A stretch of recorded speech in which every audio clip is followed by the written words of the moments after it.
ไม่ถือบัตรประชาชนไม่แสดงตนไม่รู้ที่มาที่ไปคิดเฉยผิดดีส่งเวลานั้นยังไม่ทันจิบโตแล้วมีกล้องตอน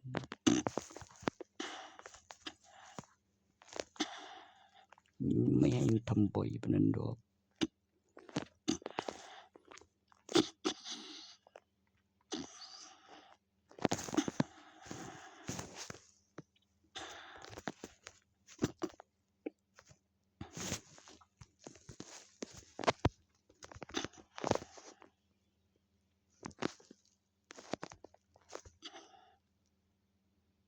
คนที่มีบัตรประชาชนอยู่ดอก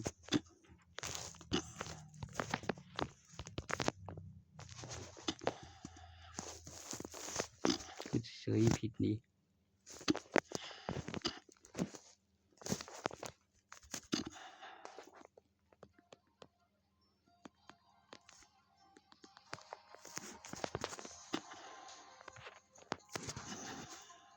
ไม่ดีวิ่งว่าไม่ดีไม่มาโกหกหรอกดี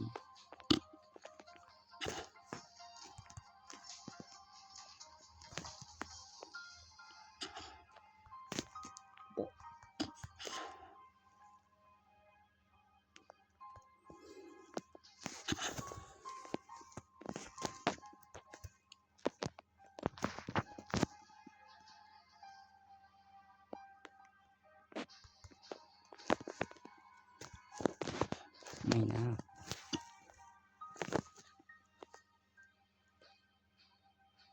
ไม่เหมือนคุณคิดนะ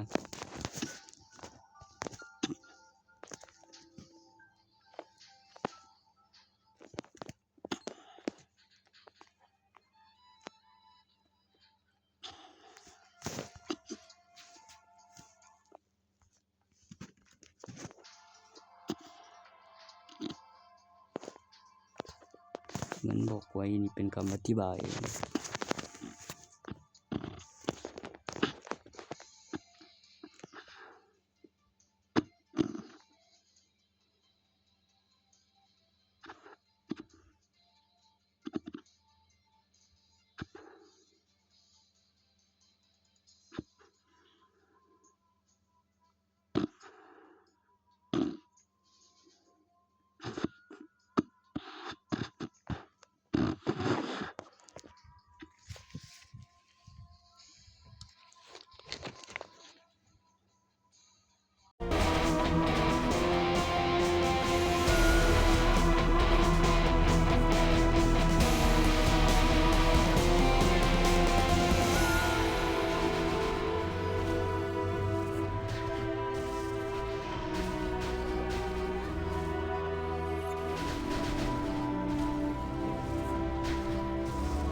กระเด็นออกเฉยๆไม่พอทำตรวจบัตรแล้วรู้ที่มาที่ไปแล้วไม่ใช่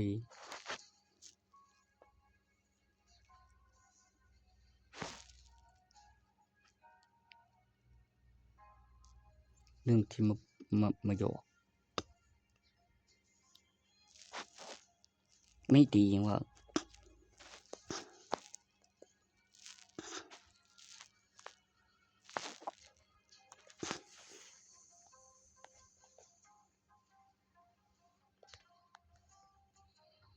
ให้ความผิดนั้นมันก็ต้องมีบัตรประชาชนว่าเป็นใครมาให้ความผิด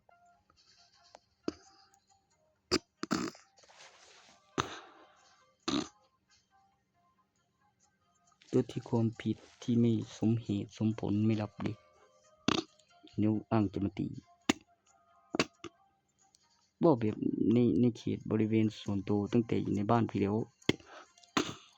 ก่อนจะไปในที่ทำงาน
ต้องไปนอกบ้านนั่นแหละมันก็ต้องมีบัตรประชาชนและมีหลักฐานเวลามีการแจ้งความเพื่อไม่ให้ลืม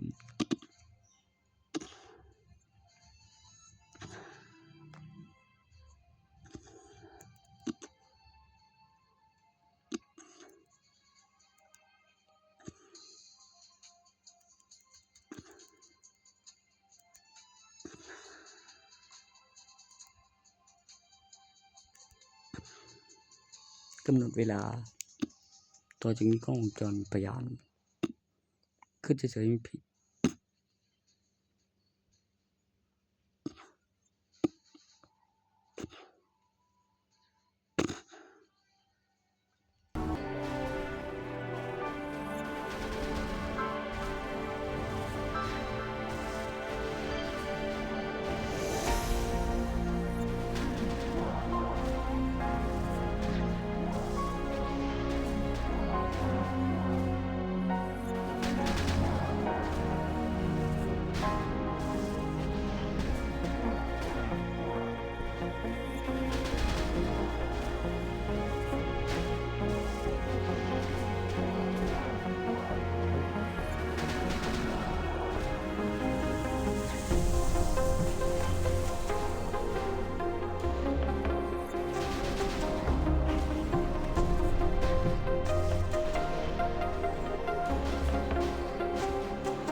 งบัตรอย่างนี้เด้ที่มาที่ไป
บัตรประชาชนคือรูป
ระบบออโต้เป็นนักสืบเฉพาะ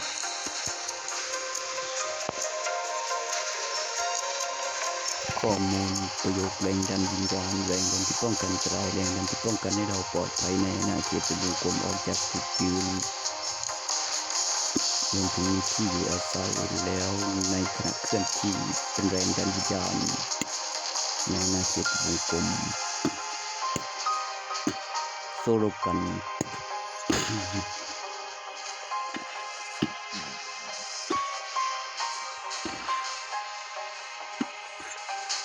ระบบออโต้สามารถปลุกเสกพิเศษอีกขั้นหนึ่ง